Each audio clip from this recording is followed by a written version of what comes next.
Perkenalkan, nama saya Laila Faiza, CGP angkatan 10 dari SD Negeri Harapan Baru 1 Kota Bekasi.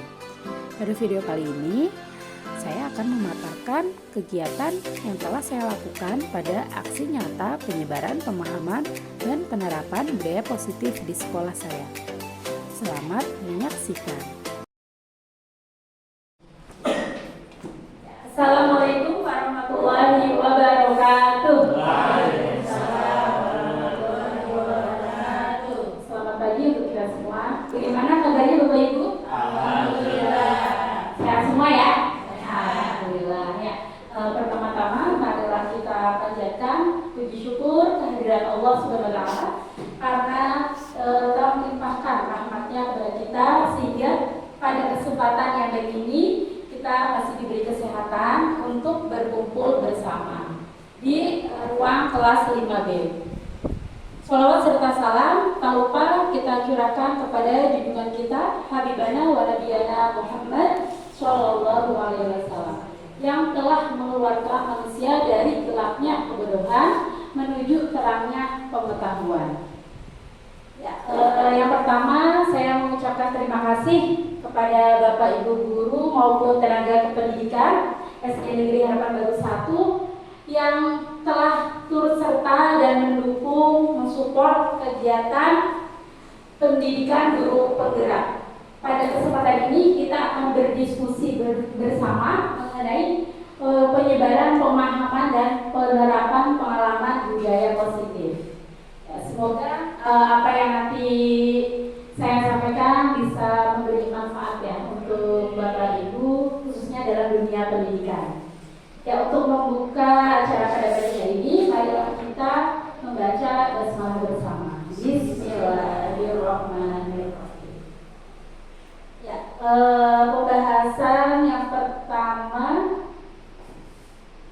mengenai konsep budaya positif. Dari konsep budaya positif ini ada 6 sub konsep yang hari ini akan kita bahas bersama. Yang pertama mengenai disiplin positif dan nilai-nilai pendidikan universal. Teori yang kedua teori motivasi, hukuman dan penghargaan. Yang ketiga keyakinan kelas. Yang keempat kebutuhan dasar manusia dan dunia berkualitas. Yang kelima restitusi mengenai 5 posisi kontrol dan restitusi yang terakhir mengenai segitiga restitusi. Nah, mungkin dari Bapak Ibu dari ke-6 subkonsep ini ada yang sudah mengetahui semuanya atau memang sesuatu yang baru? Ya, maka kita diskusi bersama ya Bapak Ibu. Mohon keaktifannya untuk kali ini. Nah, yang pertama mengenai makna kata disiplin. Mungkin dari Bapak Ibu ada yang mau berpendapat mengenai disiplin. Apa itu disiplin? Yang kita tahu disiplin itu lebih cenderung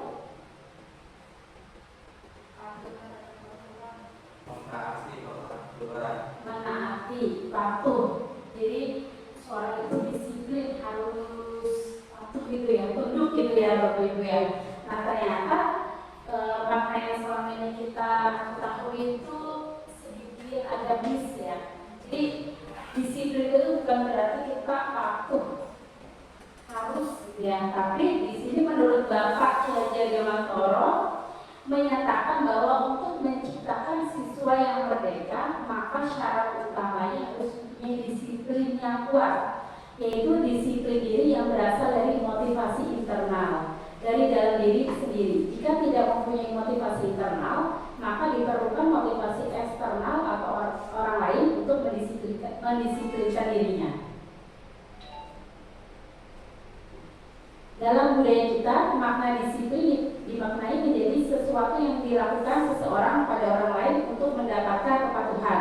Kita cenderung menghubungkan kata disiplin dengan ketidaknyamanan. Patuh, berarti kan sesuatu yang merasa dipaksa gitu ya Bapak Ibu ya. Nah, Daya Gozen mengatakan bahwa kata disiplin berasal dari bahasa Latin disiplina yang artinya belajar. Kata disiplin yaitu murid. untuk menjadi murid, kita harus paham betul alasan mengapa mereka mengikuti suatu ajaran tertentu. Sehingga motivasi yang terbangun adalah motivasi intrinsik, bukan ekstrinsik. Nah, jadi selama ini mungkin anak-anak kita pun untuk menerapkan disiplin itu motivasinya dari luar, bukan dari dalam dirinya.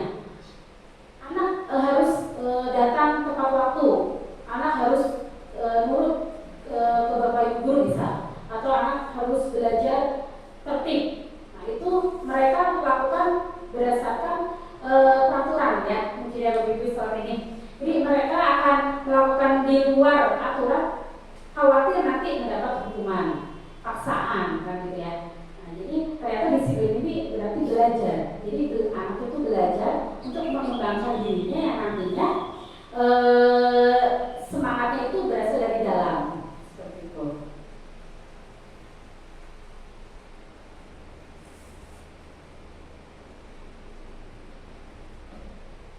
Adapun tujuan dari disiplin positif adalah untuk menanamkan motivasi kepada siswa kita agar mereka menjadi orang yang mereka inginkan dan menghargai diri sendiri dengan nilai-nilai yang mereka percaya. Motivasi ini berasal dari diri siswa, yang kita sebut motivasi internal, sehingga akan berdampak jangka panjang dan tidak akan terpengaruh dengan adanya hukuman dan hadiah.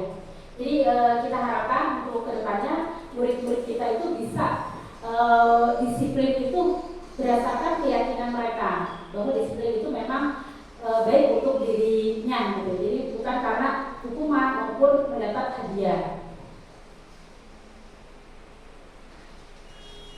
Untuk konsep berikutnya mengenai motivasi perilaku manusia.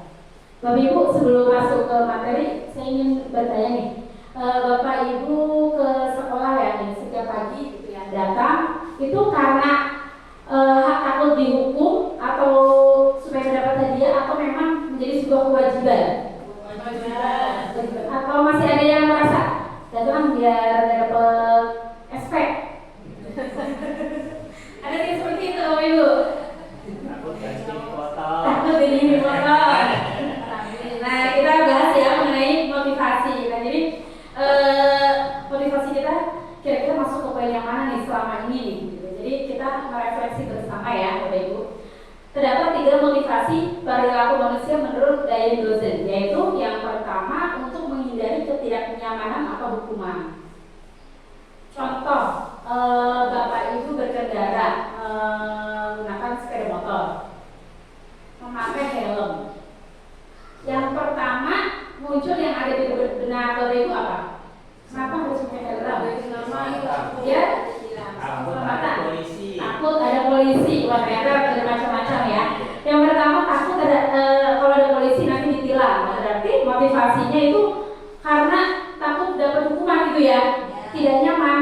Nah, ini termasuk motivasi eksternal. Oh, berarti aturannya memakai helm, kita nggak memakai helm takut ada razia gitu. Nah, itu berarti masuk ke motivasi yang pertama. Nah, yang kedua untuk mendapatkan imbalan atau penghargaan dari orang lain. Contoh, mungkin kepala sekolah kita memberikan reward untuk guru-guru yang disiplin, setiap pagi datang tepat waktu, tidak terlambat misalnya. Dapat Satya Lencana. Dapat Satya Lencana. Nah, itu berarti kan bentuk penghargaan ya kali ya. Nah, itu motivasinya pun masih eksternal. Nah, yang ketiga untuk menjadi orang yang mereka inginkan dan menghargai diri sendiri dengan nilai-nilai yang mereka percaya. Orang melakukan sesuatu karena nilai-nilai yang mereka yakini dan hargai. Motivasi ini akan membuat orang mempunyai disiplin positif karena motivasinya internal. Nah, yang tadi disampaikan oleh ketua kelas kita ya, Pak Ali, tadi menyebutkan memakai helm dengan alasan keselamatan. Nah, itu berarti sudah masuk ke dalam motivasi internal, intrinsik, waktu tangan, keselamatan. Jadi percaya, yakin bahwa dengan memakai helm kita akan lebih aman gitu ya, selamat. Nah, itu motivasi internal atau intrinsik. Kira-kira Bapak Ibu masih cenderung ke poin 1, 2, atau 3? 3.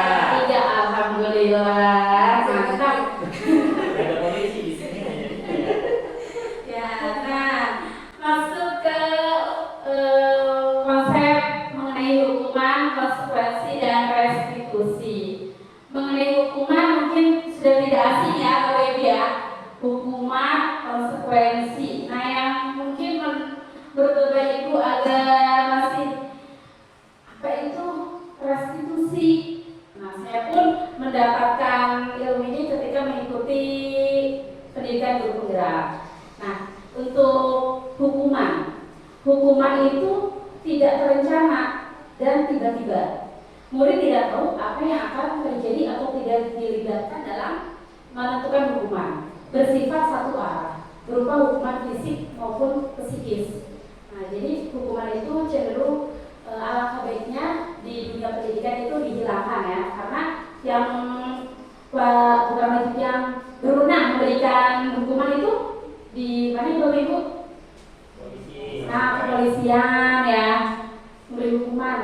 Jika mencuri mendapatkan pasal misal, nah itu hukuman kan ya, di penjara berapa tahun. Nah, di dunia pendidikan harusnya kita menghindari yang namanya hukuman. Walaupun memang saya sendiri pun menyadari masih cenderung suka menggunakan hukuman. Nah, mungkin dari sini nanti kita mulai refleksi diri dan memperbaiki untuk depannya ya. Nah, yang kedua itu konsekuensi.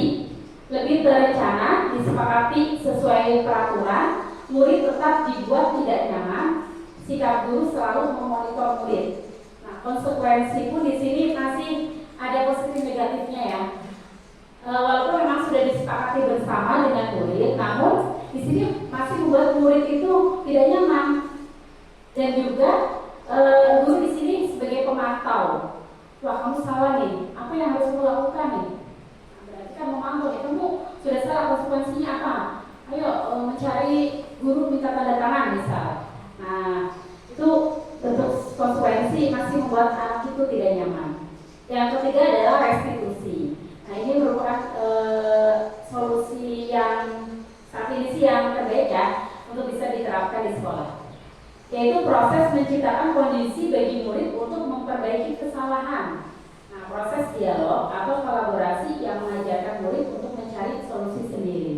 Jadi restitusi cenderung kita itu mengajak anak itu berdialog empat mata ya terhadap masalah yang mereka hadapi, sehingga anak itu akan lebih terbuka dan bertanggung jawab terhadap dirinya dan mengakui kesalahan, dan pada akhirnya mereka bisa menemukan solusi dari apa yang telah mereka lakukan gitu Bapak Ibu.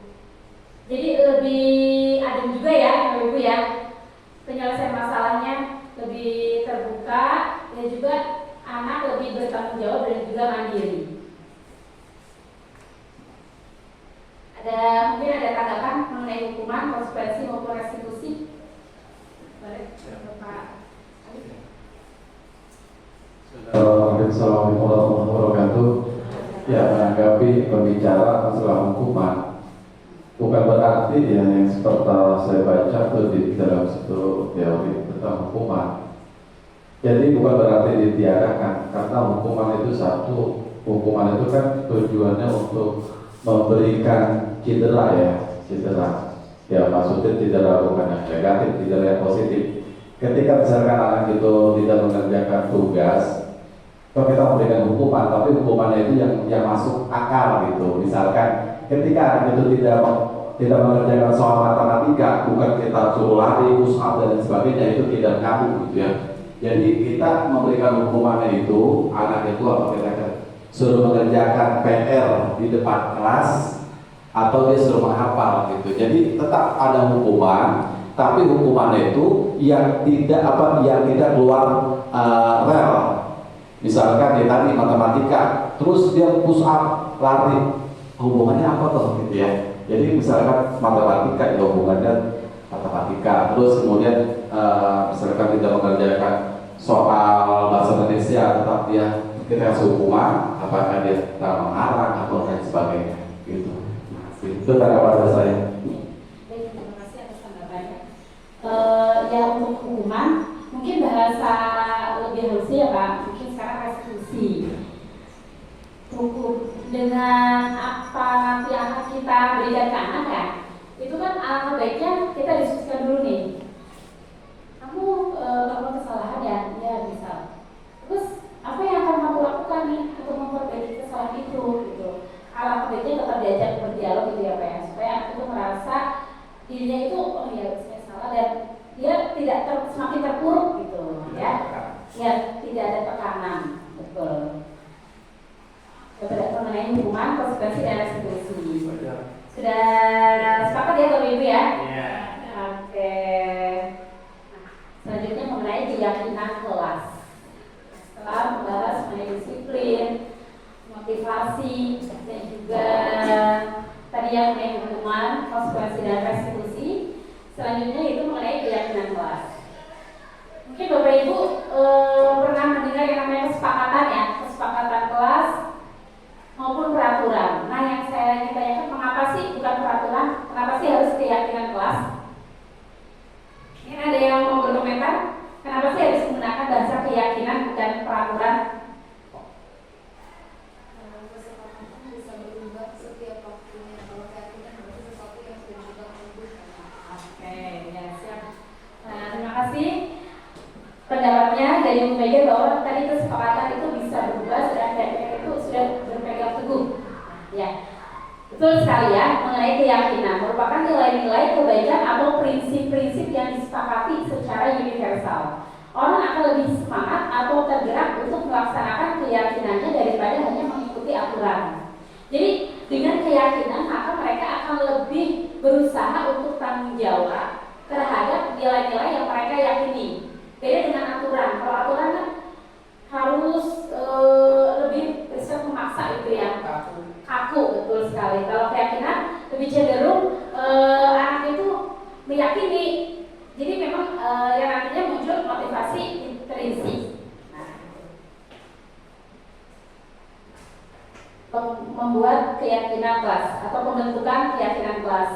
Jadi untuk langkah-langkah dalam pembentukan keyakinan kelas, yang pertama mempersilahkan murid-murid untuk bercurah pendapat. Jadi sebelum kita menyepakati keyakinan, kita lakukan diskusi dengan murid, tidak satu arah, tidak hanya guru yang memiliki keyakinan ini. Kalian harus seperti ini ya.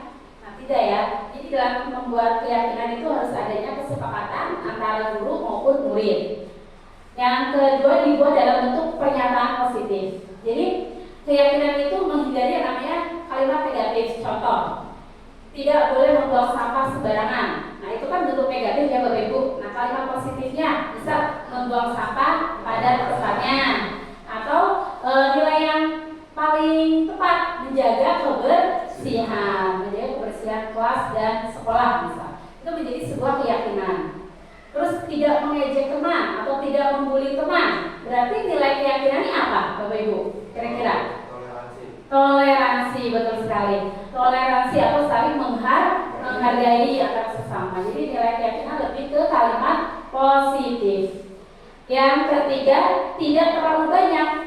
Bisa berkisar antara 3 sampai 7 prinsip atau keyakinan. Jadi nilai-nilai keyakinan yang nantinya diterapkan di kelas maupun di sekolah itu tidak terlalu panjang lebar dan tidak terlalu banyak poin-poinnya. Cukup 3 sampai 7. Misal tadi menjaga kebersihan, toleransi. Ketika datang ke kelas harus tepat waktu, berarti disiplin waktu misal. Nah, itu sudah 3 sudah cukup. Yang keempat, sesuai dengan kondisi kelas dan sekolah sehingga mudah diterapkan. Yang kelima, tinjau ulang dan menyetujuinya dengan menandatangani keyakinan kelas. Jadi setelah disepakati, kita membuat tanda tangan seluruh warga kelas, jadi guru maupun murid menandatangani bahwa keyakinan kelas itu sudah kita sepakati bersama. Nah, ini yang disebut contoh untuk curah pendapat dari teman ya, keyakinan kelas 5B. Dan nantinya bisa diperbaiki ya, untuk mungkin mau diedit, ditambah animasi atau yang lain, lalu ditempelkan di dinding yang sekiranya mudah dilihat oleh anak. Mungkin di depan ya, samping pintu, jadi anak masuk langsung melihat dan supaya lebih mudah mengingatnya. Itu untuk pembentukan keyakinan kelas. Ya, sebelum masuk ke pertanyaan pemantik, supaya lebih rileks lagi, mari kita melakukan ice breaking. Setuju Bapak Ibu? Setuju. Oke, boleh sambil berdiri ya Bapak Ibu ya. Boleh tidak nangis begini. Boleh ada instruktur. Jadi Ada apa ini? instrukturnya. Mari kayaknya siap.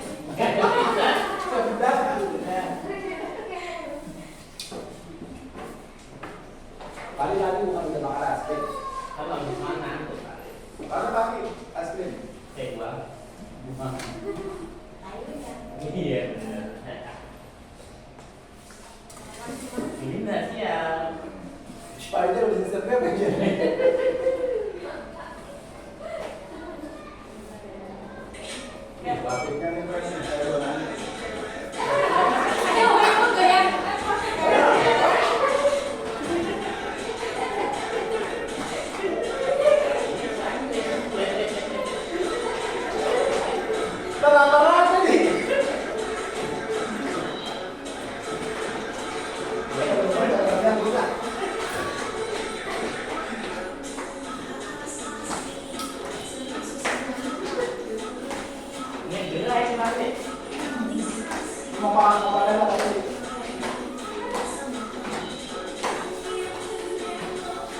Masuk ke pertanyaan pemantik yang pertama. Ibu Ambar, guru wali kelas 2A di SD Pelita Hati, sedang bingung menghadapi ulah salah satu murid di kelasnya yaitu Doni. Beberapa anak di kelas 2A telah datang padanya dan mengeluhkan Doni yang seringkali meminta bekal makan siang mereka dengan paksa. Jika Anda menghadapi situasi seperti Ibu Ambar, apa yang akan Anda lakukan? Menurut Anda, kira-kira apa alasan Doni melakukan hal itu? Coba, oke, boleh. Kira-kira apa yang akan dilakukan oleh Ibu Ambar? Baiklah, terima kasih sudah menonton. Wassalamualaikum warahmatullahi wabarakatuh. Kata saya, pertama kita panggil dulu yang sering minta itu. Apa alasannya meminta makan kepada temannya? Latar belakangnya kenapa? Apakah memang di rumahnya atau lingkungan rumahnya tidak disiapkan oleh ibunya, atau memang anak ini kurang perhatian dari orang tuanya? Seperti itu menurut saya ya. Jadi yang dilakukan pertama adalah memanggil Doni ya, dan menanyakan alasannya, latar belakangnya, kenapa kok mau mengambil bekal temannya gitu ya. Oke. Jadi benar ya yang dikatakan oleh Pak Edi, yang disampaikan oleh Pak Edi. Yang pertama kita panggil dulu ya Doni, panggil dengan baik ya. Kenapa kok kamu melakukan itu? Kenapa kamu meminta bekal makan teman kamu? Nah, kira-kira jawaban Doni apa Bapak Ibu? Kira-kira? Lapar. Belum sarapan, gak dikasih uang jajan. Oh, berarti kebutuhan Doni belum terpenuhi 100% gitu ya Bapak Ibu. Akhirnya dia melakukan tindakan yang kurang baik ya, dengan meminta makan siang bekal makan siang temannya dengan paksa. Bisa tadi karena tidak dibawakan bekal, tidak diberikan uang jajan, seperti itu. Yang untuk menjawab pertanyaan ini, nah ini ya tadi ya, lalu bagaimana peran kita sebagai guru, sudah dijawab oleh Pak Edi. Nah, jadi sebelum kita mengetahui, oh ternyata karena ini, nah kita harus juga mengetahui namanya 5 kebutuhan dasar manusia. Jadi manusia itu memiliki 5 kebutuhan dasar yang memang harus terpenuhi gitu ya Bapak Ibu ya. Karena menjadi dasar harus terpenuhi supaya tindakan yang dilakukan oleh manusia itu atau orang tersebut itu tidak menyimpang. Nah, dengan terpenuhinya maka dia akan hidup seperti biasa gitu, dan lebih cenderung berperilaku ke arah yang baik. Apa itu 5 kebutuhan dasar manusia? Yang pertama itu bertahan hidup. Yang kedua cinta dan kasih sayang. Yang ketiga penguasaan. Yang keempat kebebasan. Dan yang kelima kesenangan. Itu menurut Leonard Glazer. Dan itu merupakan 5 kebutuhan dasar.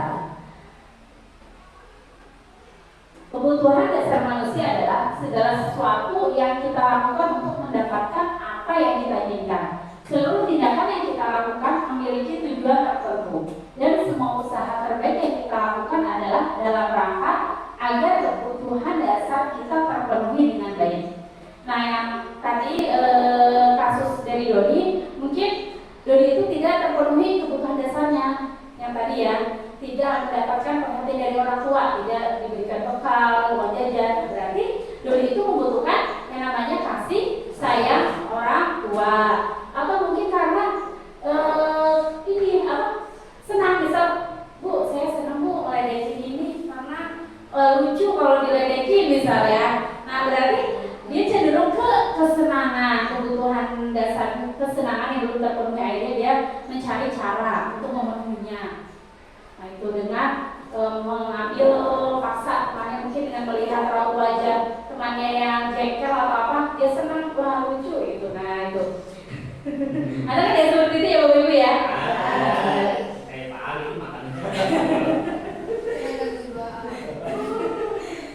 Nah ternyata indikator dari 5 kebutuhan dasar manusia yang pertama mengenai bertahan hidup atau survive, itu indikatornya berupa makan, pakaian, tempat tinggal, keamanan dan kesehatan.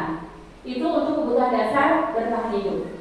Untuk kasih sayang dan rasa diterima, indikatornya rasa diterima, dipedulikan, berbagi, kerjasama, menjadi bagian dalam kelompok. Yang ketiga, penguasaan berupa harga diri, keinginan untuk dianggap, memimpin, berprestasi, diakui dan didengar. Yang kelima, kebebasan berupa mandiri, memiliki pilihan, mencoba hal baru, mampu mengendalikan arah dirinya. Dan yang kelima yaitu kebutuhan kesenangan berupa bermain, humor, antusias, tertawa. Ya, jadi Bapak Ibu dalam menyelesaikan sebuah masalah untuk murid, nah ketika murid itu melakukan sesuatu yang kurang pas ya, kurang baik misal, nah bisa dibicarakan bersama dengan murid tersebut dan menanyakan alasannya kenapa melakukan itu, dan Bapak Ibu bisa mengetahui oh ternyata mereka butuh di kebutuhannya mana, misal ya. Misal dengan yang tadi ya Doni bisa kurang dipedulikan oleh orang tua. Jadi setelah kita mengetahui hal itu, bisa kita langsung mengambil tindak lanjut ya dengan memanggil orang tua atau memberitahu untuk besok-besok itu kita membawakan bekal itu ya. Orang tua seenggaknya bisa memberi perhatian kepada anak ya. Jadi nanti pun Doni tidak akan berperilaku seperti itu karena kebutuhannya ternyata terpenuhi. Itu ya Bapak Ibu. Nah, konsep 5 kebutuhan dasar manusia tidak hanya berlaku bagi anak-anak atau murid-murid, namun juga bagi manusia dewasa. Dalam setting sekolah adalah para tenaga pendidik dan kependidikan. Coba Bapak Ibu lihat di sekolah kita. Dapatkah Bapak Ibu memprediksi kira-kira guru mana yang memiliki kebutuhan dasar yang tinggi akan penguasaan, kebebasan, kesenangan, atau kasih sayang dan rasa diterima? Nah kira-kira nih Bapak Ibu bisa ya mungkin merefleksi diri ataupun saling berkolaborasi gitu ya dengan teman. Oh ternyata kebutuhan si ini, guru ini bisa kebutuhan untuk diakui. Nah mungkin bisa dirangkul bersama gitu ya Bapak Ibu. Terus mungkin kesenangan, nah mungkin dulunya belum menemukan kesenangan gitu ya Pak Ali ya. Nah akhirnya kasih sayang gitu. Jadi supaya menjadi pribadi yang lebih baik lagi. Nah selanjutnya mengenai posisi kontrol. Menurut Diane Gordon terdapat 5 posisi kontrol seorang guru terhadap siswanya.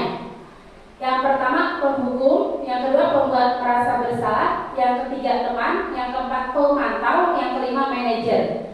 Kira-kira Bapak Ibu ada di poin yang mana nih? Ada di posisi yang mana? Kelima, mantap, manajer. Nah, Bapak ini. Ketiga Pak Ali sebagai teman, dia udah perhatikan ya Pak Ali kayaknya sama anak dekat gitu ya. Pak Rizal pemantau. Oke, selalu memantau anak monitor. Kalau buang nomor 1. Jadi kalian bisa nilai dari masing-masing ya Bapak Ibu, posisi ada di mana. Nah mungkin hari ini kita bisa merefleksi dan saling diskusi ya untuk kebaikan sekolah kita juga nantinya. Contoh penerapan 5 posisi kontrol guru. Nah pada kasus siswa tidak memakai atribut lengkap pada saat upacara bendera. Ini sering terjadi di sekolah kita ya Bapak Ibu ya. Nah yang pertama ternyata guru itu meminta anak untuk hormat pada bendera selama 1 jam. Itu masuk ke posisi yang mana Bapak Ibu? Menghukum. Oh berarti Pak gurunya sedang menghukum nih gitu. Hormat pada bendera 1 jam, gak boleh masuk kelas gitu ya. Nah yang kedua, berapa kali ibu bapak harus memberitahu kamu selalu saja mengecewakan ibu atau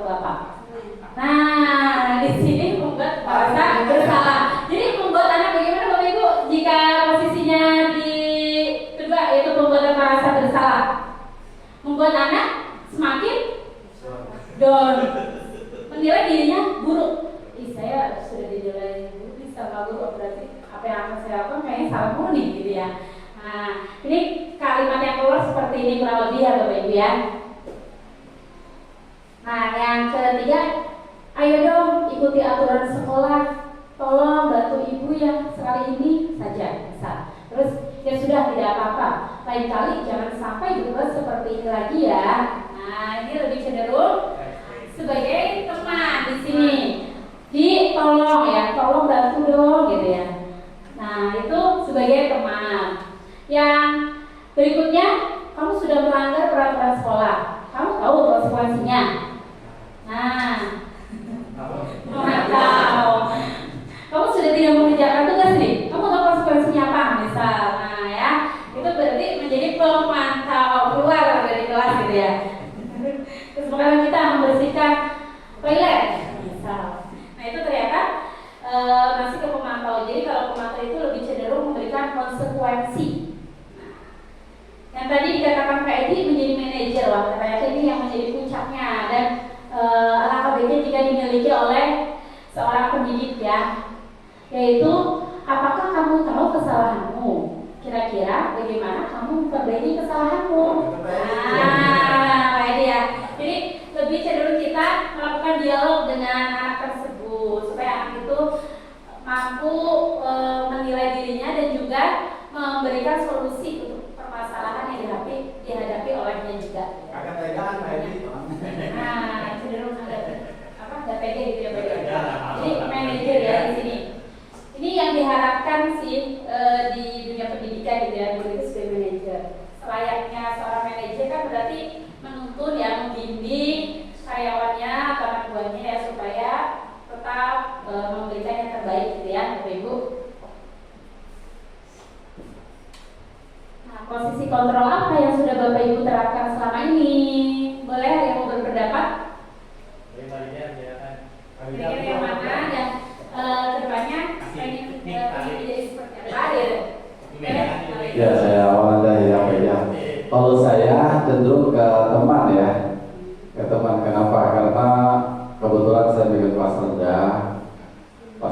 Jadi,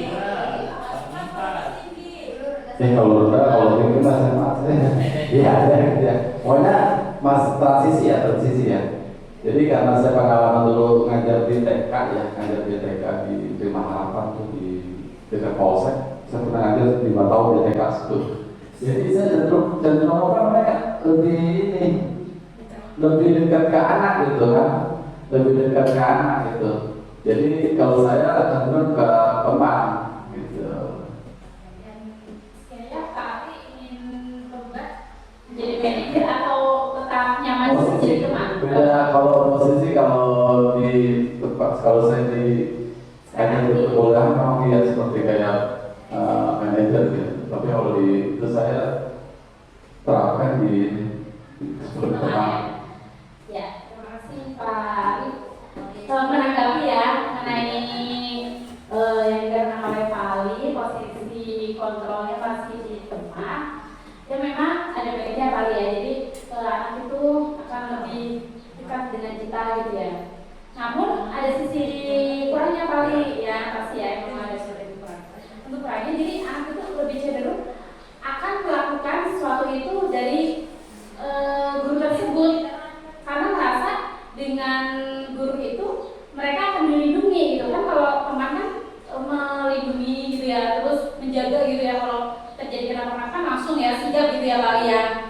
Iya, ini kasus gitu ya. Betul kan, sekarang saya ingat lagi ada kasus kayak si Leo tuh ya, 5 hari itu ya. Tapi alhamdulillah sih Leo ini di kelas 4D ini udah mulai membaik gitu kan. Karena ketika dia lagi ini saya temenin, saya ngobrol kenapa gitu kan. Memang betul satu ya, kasus Leo itu di rumah itu memang tadi kurang dari 5 itu.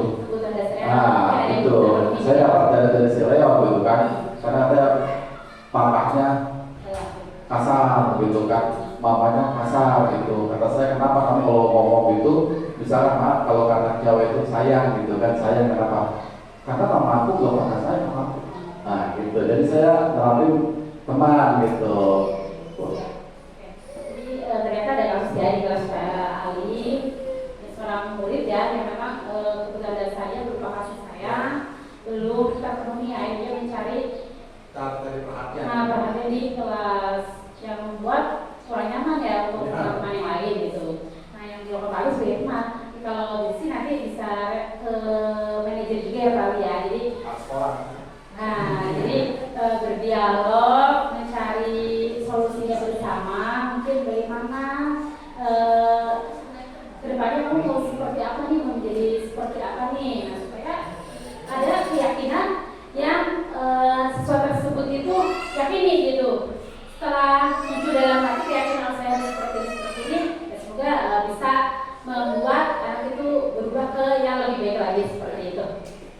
Ya yang lain mungkin atau sama sebagai teman, Pak Edi sebagai manajer, Bu Nani sebagai manajer, mantap. Karija sebagai pemantau. Mantau itu Farida. Maaf saya mau nanya nih Bu ya. Tadi kan ada 5 posisi guru itu ya. Nah, kalau misalnya guru itu menggabungkan 5-5-nya itu dalam diri seorang guru, lebih baik mana? Satu saja yang tadi terakhir kayak dipilih, atau menggabungkan semuanya ke-5-5-nya dalam diri seorang guru itu. Dan juga saya tanyakan ini Bu, motivasi tadi kan ada yang dalam diri kita sendiri, ada dari luar gitu. Sebenarnya motivasi dari luar itu bisa membantu nggak sih Bu? Apa emang kita harus motivasinya dalam diri kita sendiri saja? Tidak perlu kita membutuhkan motivasi dari luar gitu. Mungkin itu saja yang dapat saya tanyakan ya Bu ya. Terima kasih. Pertanyaannya lumayan ya. Harus mungkin yang jawab.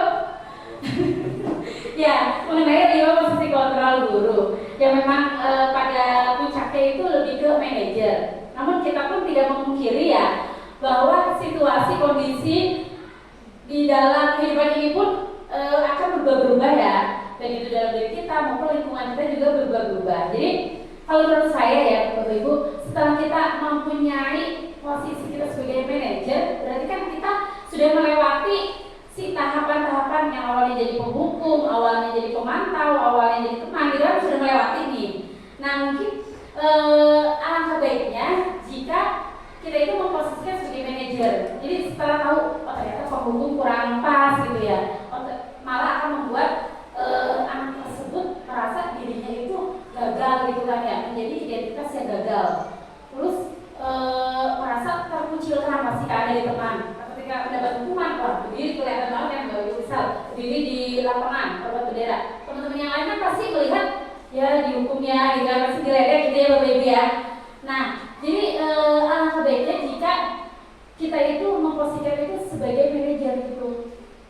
Jadi menyelesaikan suatu masalah pun dengan kepala dingin gitu ya. Walaupun memang agak sulit ya Bapak Ibu ya.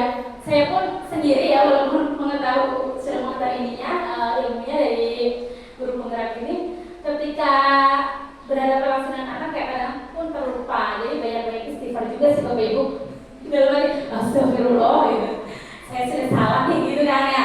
Pasti seperti itu sih. Jadi yang tadi ditanyakan Nani, apakah ke-5-5-nya atau satu? Ya kalau menurut saya gitu baiknya satu, karena kan untuk ke-5 itu kita udah pengalaman dan ternyata ada sisi-sisi negatifnya gitu. Jadi posisi kita sebagai manajer gitu yang paling baiknya gitu. Sehingga membuat anak itu pun menganggap oh dirinya berarti itu salah saya masih bisa diperbaiki nih. Jadi lebih cenderung identitasnya itu ke identitas berhasil. Dan juga anak itu nanti akan kembali ke kelompoknya dan menjadi karakter yang lebih kuat gitu. Jadi punya karakter ternyata teman-teman pun masih nerima, gak ada yang bully atau apa kan ya kalau kita melakukan membimbing gitu dengan baik gitu dengan anak yang memang bermasalah itu. Nah kembalikan lagi ke kelompoknya, kan kelompok itu nggak tahu gitu ya dia bagaimana, akhirnya kan dia masih pede gitu ya, karakternya pun masih baik gitu, dan lebih kuat lagi. Yang diharapkan seperti itu ya. Dan untuk yang pertanyaan kedua mengenai motivasi memang yang paling bagus kan motivasi internal atau intrinsik. Namun tidak dipungkiri juga motivasi eksternal pun kadang kita butuhkan gitu ya Bapak Ibu. Namun dengan motivasi eksternal itu nantinya akan menjadi motivasi intrinsik. Jadi kita seperti tadi contoh ya, memakai helm. Awalnya karena takut hukuman gitu ya, takut ditilang. Nah setelah kita semakin hari semakin tahu oh ternyata memakai helm tidak hanya untuk menghindari tilangan, oh ternyata bagus juga untuk keselamatan kita. Yang pada akhirnya kan kita yakin dalam diri sendiri gitu Bapak Ibu ya. Oh ya berarti ini untuk keselamatan, mau itu pagi mau malam gitu ya. Jadi motivasi ekstrinsik pun bisa menjadi dorongan untuk kita memiliki motivasi internal dengan melihat teman gitu. Oh berarti akhirnya timbullah nilai yang kita yakini. Akhirnya mau memunculkan motivasi internal atau intrinsik itu. Jadi tetap dibutuhkan gitu ya dalam diri kita supaya kita memperkuat lagi nilai-nilai yang sudah kita yakini, yang itu memang muncul dari dalam motivasi diri kita.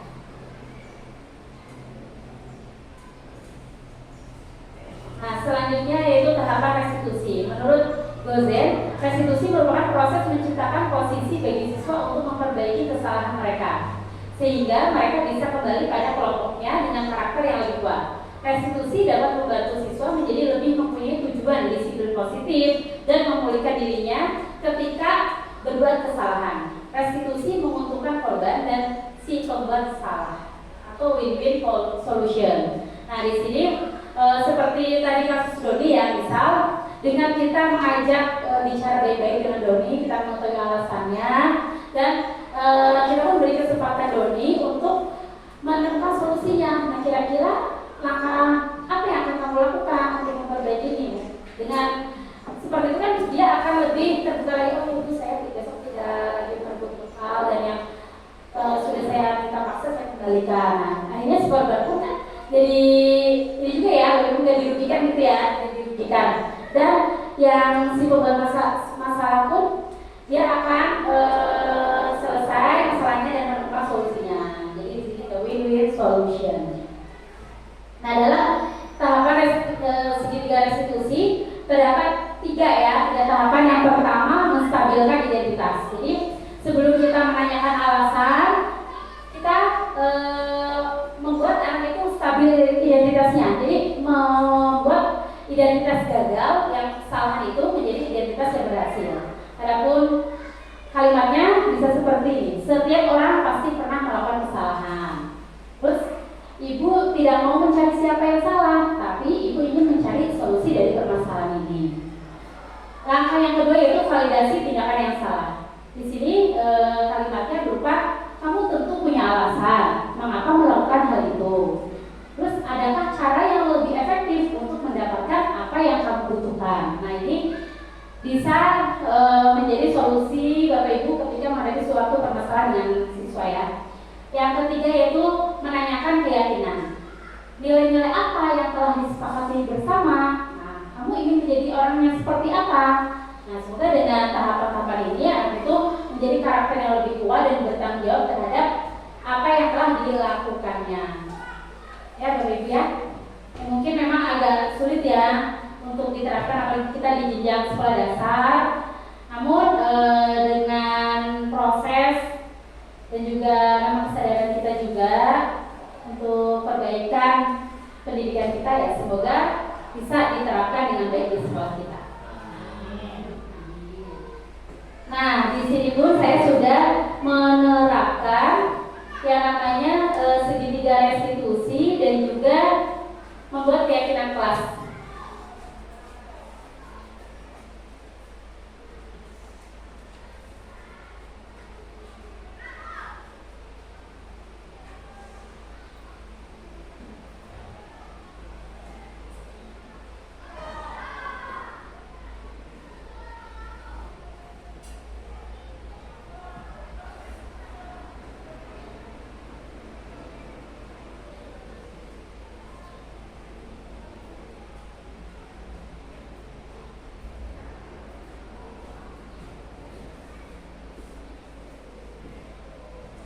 Rival sering akan terlambat sehingga banyak pelajaran yang tertinggal, yaitu penyelesaian masalah menggunakan segitiga restitusi.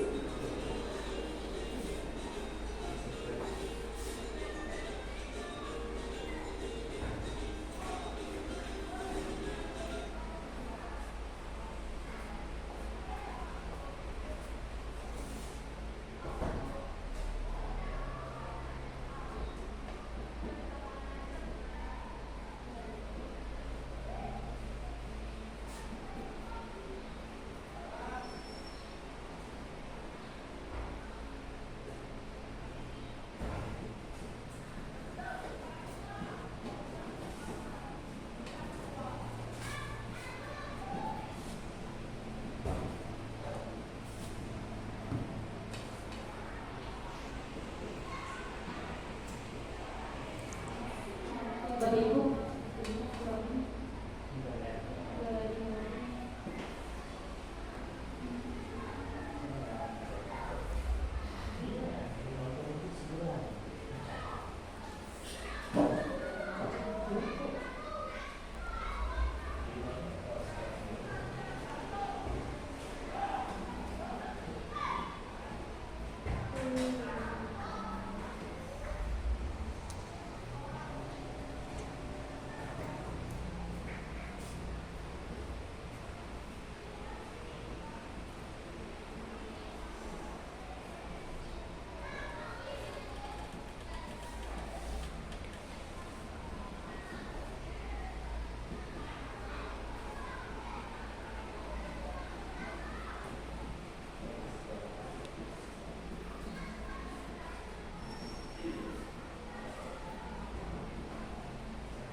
Silakan Bapak Ibu dinikmati. Nggak ada tesnya, nggak ada tesnya ini Pak.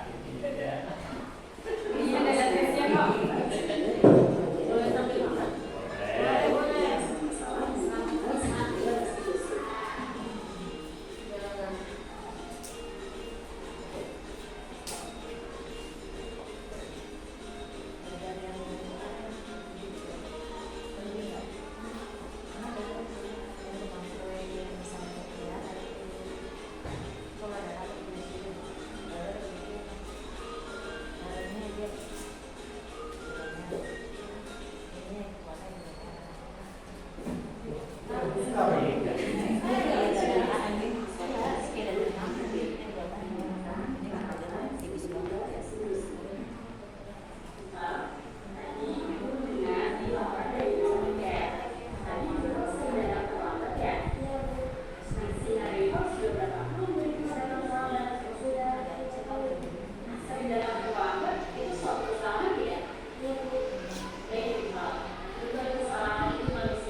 Itu mengenai penerapan dari segitiga restitusi dan juga pembentukan keyakinan kelas yang merupakan sebuah budaya positif di sekolah.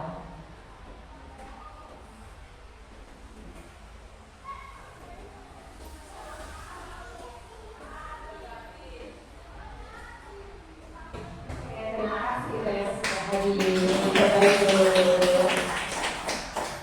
ya, sebelum mengakhiri mungkin ada yang memberi tanggapan atau sudah cukup?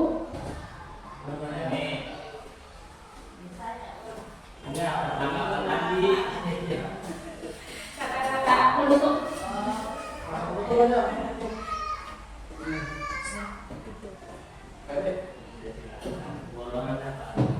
Ya, Assalamualaikum warahmatullahi wabarakatuh. Alhamdulillah pada Bu Ella ya. Setelah kami mengikuti dari tahap awal tadi sampai dengan ini, banyak ilmu yang kami serap ya.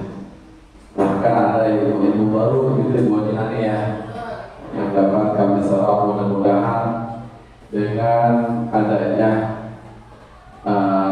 pembahasan dari Bu Ella ini, mudah-mudahan kita bisa menerapkan di sekolah ini, dan sekolah ini tentunya akan lebih gitu ya, baik kedisiplinannya atau keyakinan kelas siapa sekolah, dan juga dalam penerapan apa namanya hukuman dan lain sebagainya. Mudah-mudahan kami bisa terapkan, dan mudah-mudahan Bu Ella juga semakin ya sukses ya. Jangan lupa nanti ketika ada masih ilmu lagi, berikan lagi kepada kami. Demikian dari kami. Assalamualaikum warahmatullahi wabarakatuh.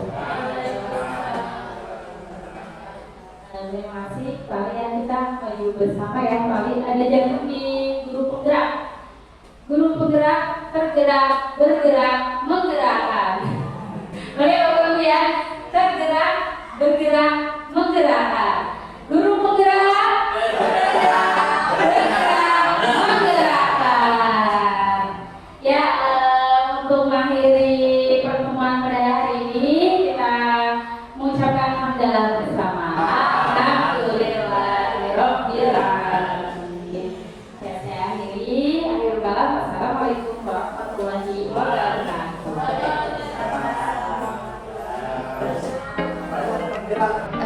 Saya Mega Laura Murni Sidabalok, guru SDN Harapan Baru 1, ingin mengucapkan terima kasih buat aksi nyata yang sudah dibagikan kepada kita guru-guru di SDN Harapan Baru 1 mengenai budaya positif dan juga restitusi.